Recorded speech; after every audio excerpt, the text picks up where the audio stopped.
When news about this broke, it seemed too good to be true and very unbelievable because of how Nigeria works. Everyone is human first before a citizen of a country and a member of a tribe. Everyone in Nigeria is affected by the ups and downs.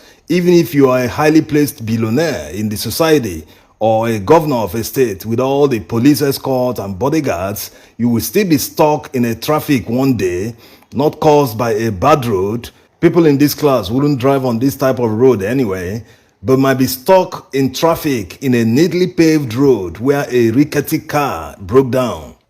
The rickety car is the reflection of our purchasing power. A greater majority of Nigerians can't afford a brand new car. They can't even buy it on hire purchase. In summary, what it means is that no matter how highly placed you are in Nigeria or how wealthy you are still affected by the happenings in Nigeria. That's why many wealthy people send their children to schools abroad. It's a testament that Nigeria's education system is subpar. Even the president of Africa's most populous country gets his medical care abroad, paying thousands of dollars or even millions to foreign doctors and hospitals. It's a testament that Nigeria's healthcare delivery is broken. So there's no market in Nigeria where some people buy things cheaper than others. Everyone goes to the same market. Getting back to how we went about verifying random samples in order to authenticate this information, we started out in Kaduna, precisely in Jaji, a Gabi local government area. There's this polling unit, the railway station Jaji Cantonment. It was a landslide win for the Labour Party, as you can see. Other polling units like the Air Commodore Quarters and the Agri Quarters Air Force Base in Rigachiku couldn't be verified because they all had blurred results uploaded. Once the polling unit result sheet is not sharp and legible, it means that the result wasn't captured with a beavers machine, or maybe it was done using the offline method, because the beavers machine has a very sharp camera with autofocus. You can tell the difference between the two images. On the left is beavers captured result sheet, while on the right is a low resolution image that serves no backup purpose. You can see the summary of the results from all the military bases in Kaduna State. They mostly voted for the Labour Party. Granted that military men are always on deployment to the front lines or places where they are needed, and so many might not be home during the election in order to vote. But even at that, men will always have a great influence on the political inclinations of their families who were at home during the elections and equally exercise their right to vote. People that are serving in many Nigerian security agencies are not immune to economic hardship, security challenges, and the incompetence of the government. As can be seen here in Ilorin, Kwara State, this happened in August 2022. Policemen took to the streets to express their displeasure on being owed more than a year's salary.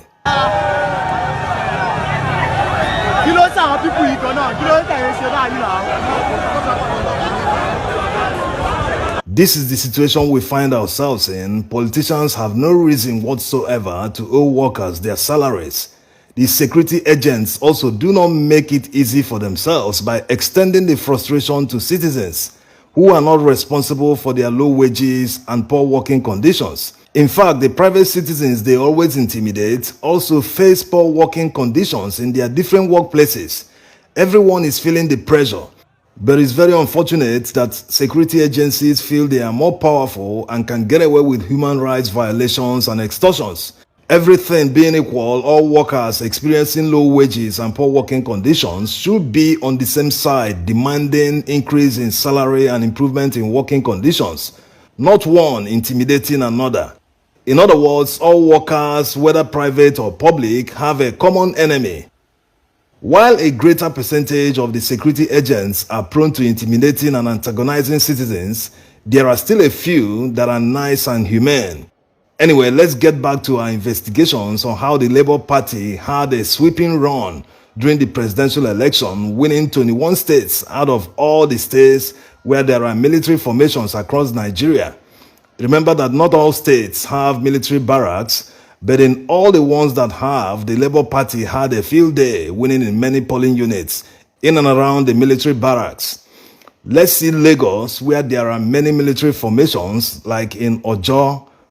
In Ojo barracks, all the polling units inside the barracks, around the gates, and all surroundings, Labour Party won all of them. No need wasting time researching further in Lagos because Labour Party won Lagos with a landslide. Overall, this is the percentage of the win for the Labour Party in all the military formations in Lagos State. Impressive.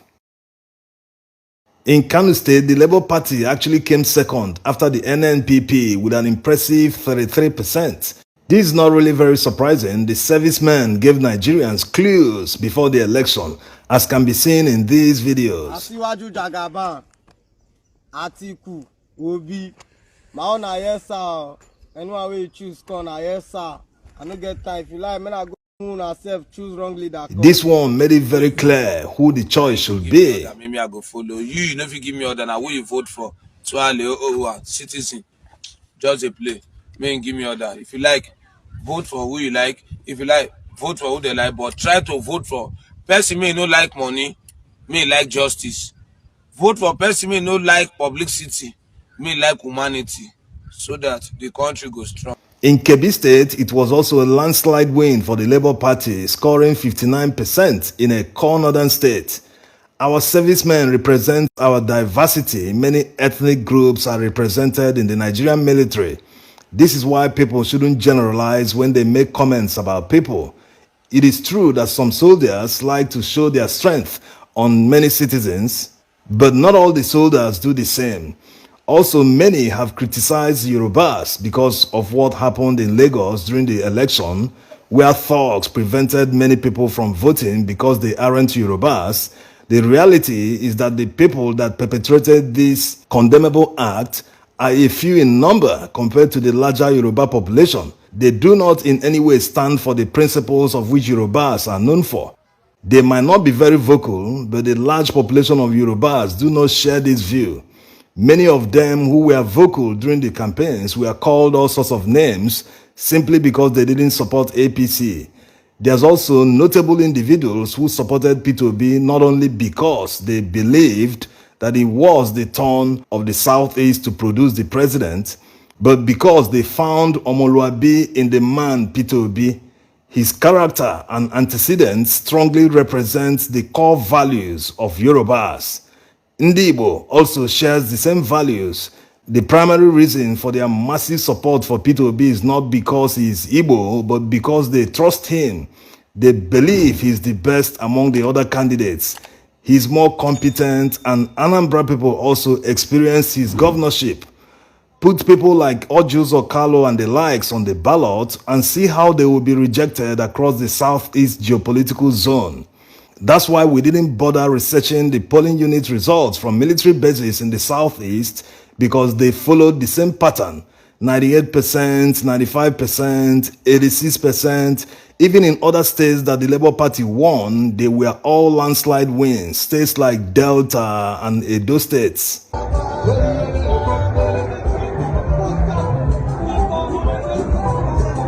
Now, let's see other states like Bauchi, where the votes of the Labour Party were massively suppressed. The Labour Party came out tops among the servicemen.